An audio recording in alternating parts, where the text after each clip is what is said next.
অবশেষে সুখবর, বহু প্রতীক্ষিত কৈলাস মানস সরোবর যাত্রা শুরু হতে পারে।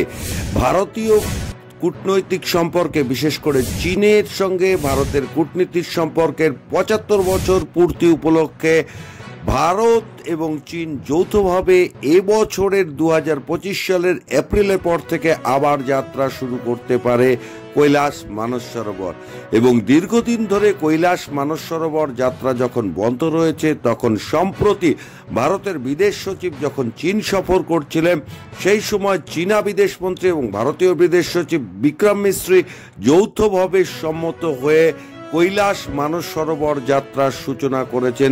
শুধু কৈলাস মানস সরোবর যাত্রা নয়, এবং চীনের বিভিন্ন অংশের সঙ্গে ভারতের যে কূটনৈতিক সম্পর্ক আছে এবং আন্তর্দেশীয় যে নদীগুলি রয়েছে, সেখানে বহু প্রতীক্ষিত কূটনৈতিক সম্পর্কের সমস্ত তিক্ততা ভুলে শুরু হতে চলেছে চলতি বছরের গরম থেকে আবার কৈলাস মানস সরোবর যাত্রা।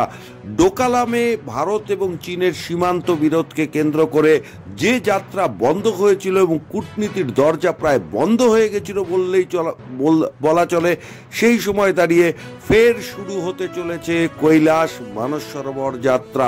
সম্প্রতি ভারতের বিদেশ সচিব বিক্রম মিশ্রি যখন বেজিংয়ে সফরে ছিলেন, সেই সময় সেই সফর থেকে যে নির্যাস, সেই সফরের নির্যাস কিন্তু ভারতীয় বিদেশ মন্ত্রকের পক্ষ থেকে ইতিমধ্যে প্রচার করা হচ্ছে এবং বলা হচ্ছে ভারত এবং চীনের কূটনৈতিক সম্পর্কের ৭৫ বছর পূর্তি উপলক্ষে চীন সরকারের উপহার এবছর ফের চলতি বছরের এপ্রিলের পর থেকে যে কোনো সময় শুরু হতে পারে কৈলাস মানস সরোবর যাত্রা।